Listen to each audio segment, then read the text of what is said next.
후보자 성명은 가나다 순으로 말씀드리겠습니다. 김문수, 한동훈. 안타깝게 이번 결과에 아쉬움을 남기신 후보님들께서는 깊은 위로의 말씀을 전해드립니다. 네, 절묘한 선택이었습니다.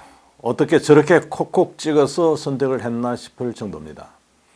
정치공학자가 하나하나 조건을 맞춰서 만들어냈나 싶을 정도였습니다. 국민의힘 2차 경선에서는 찬탄, 반탄 대표주자가 나란히 올라섰습니다. 그것도 가장 선두에서 진두지휘한 사람들입니다. 김문수 전 고용노동부 장관과 한동훈 전 국민의힘 대표, 이들은 신구 조화입니다. 만약 찬탄이나 반탄 한쪽에 후보만 올라갔다고 생각해 보십시오. 찬탄 후보만 올라갔다면 보수 진영이 등을 돌리면서 그야말로 잊혀진 선거가 되고 말았을 겁니다. 또 반탄 후보만 둘이 선택을 받았다면 중도층이 아예 등을 돌릴 것이고 어디에다 표를 호소할 데가 없어졌을 겁니다.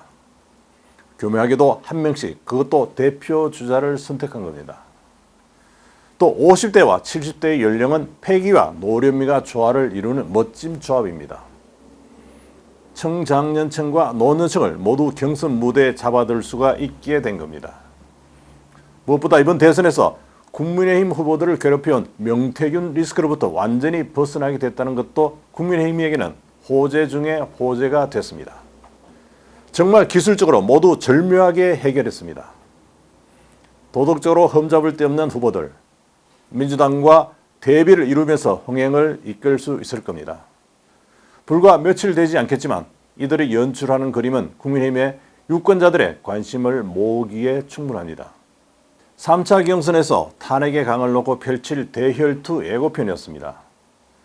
아쉬웠던 점은 탈락한 홍준표 후보의 정계 은퇴 선언이었습니다.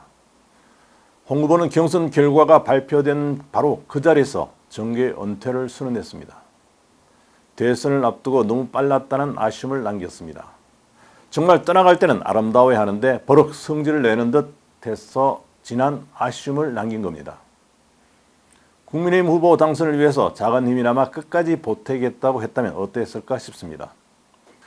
그런데 이번에 찬탄 반탄 대표 주자가 결승 맞대결을 펼치게 됨에 따라서 국민의힘이 과연 탄핵의 강을 건너서 하나가 될 수 있을 것이냐가 핵심 관전 포인트가 될 전망입니다. 앞서 말씀드린 대로 이재명 민주당 후보에 비해서 도덕적 우월성을 부과할 수 있게 됐다는 점에서 이번 2차 경선이 높은 평가를 받게 됐습니다. 국민의힘 선거관리위원회는 2차 경선 순위와 득표율은 경선에 영향을 미칠 수 있다고 보고 발표하지 않았습니다. 하지만 그동안 여론조사 결과를 고려하면 김문수 후보가 한동훈 후보를 앞섰을 것으로 전망되고 있습니다. 2차 경선은 당원 선거인단 투표 50%와 일반 국민 여론조사 50%로 결정 진출자를 가렸습니다. 결선에 진출한 두 후보는 오는 30일에 양자 맞대결 최종 토론회를 갖고 다음 달 1일 이틀간 2차 경선과 같은 방식으로 경선을 진행하게 됩니다. 그리고 다음 달 3일 전당대회에서 최종 후보를 선출합니다. 경북 영천 출신인 김문수 후보는 국회에서 민주당이 국무위원을 대상으로 탄핵에 대한 사과를 요구할 때 꼿꼿하게 버티면서 일약 스타로 발돋움했습니다.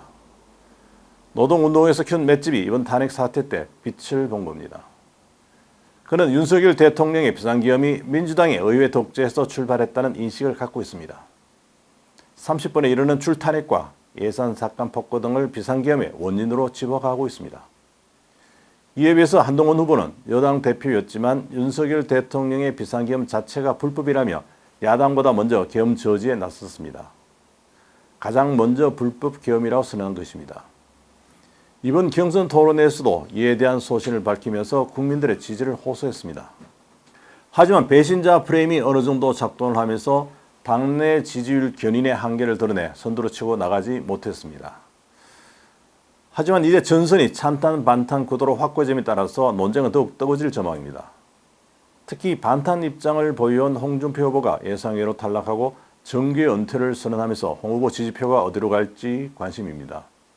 이 표가 김문수 후보에게로 가고 안철수 후보 표가 한동훈 후보에 간다면 김문수 후보가 쉽게 승리할 수 있습니다. 하지만 정치공학은 그렇게 단순하지가 않습니다. 특히 최근 탄핵에 대한 국민들의 인식이 많이 바뀌고 있어서 한동훈 후보가 막판에 치고 올라갈 여지가 있습니다. 특유의 말투로 토론을 이끌고 있는 한 후보가 김 후보보다 토론에서 우위를 차지할 전망입니다. 한 후보가 거칠게 몰아칠 경우에 한 후보 쪽으로 여론이 쏠릴 수도 있습니다. 한 후보가 탄핵의 당위성을 얼마나 설득력 있게 설명하느냐가 여론의 향배에 큰 영향을 미칠 전망입니다. 여기다가 다음 달 초 대선 전에 본격적으로 뛰어들 것으로 예상되는 한덕수 대통령 권한 대행과 단일화도 눈여겨볼 대목입니다. 김문수 후보는 일찌감치 한 대행과 단일화를 선언해서 단일화에 큰 장애가 없을 전망입니다. 남은 기간이 짧은 만큼 샷바싸움이 지루하게 이어질 경우 감정 대립으로 치닫게 되고 단일화 자체가 물 건너갈 수도 있습니다. 김 후보 측은 교황 선출 방식인 콘클라베 방식으로 후보를 결정하자고 주장하고 있습니다. 이에 비해서 한동훈 후보는 단일화나 한덕수 차출론에 대해서 패배주의라는 입장을 보여왔습니다. 구체적인 단일화 방안도 내놓지 않고 있습니다. 하지만 범보수 지지층에서 단일화를 요구하는 목소리가 70%를 넘어 대세가 되고 있기 때문에 한 후보가 막판에 수용할 가능성이 있습니다. 이낙연 세밀의 상임 고문도 대선 출마 선언과 함께 정치개혁 과제에 동의한다면 누구와도 손을 잡을 수 있다고 해서 국민의힘 후보와 단일화 길을 열어놓았습니다. 만약 한덕수 대행이 국민의힘 후보와 단일화해서 승리하고 이낙연 후보마저 품게 된다면 전남, 전북을 모두 아우르게 돼 파괴력이 있을 전망입니다. 이 구도가 되면 이재명 후보와 극히 미미한 차이의 득표 경쟁을 벌일 것이라는 여론조사가 나오기도 했습니다. 조기 대통령 선거 전 향방 정말 종잡기 힘든 상황으로 치닫고 있습니다. 지금까지 슬슬슬이었습니다.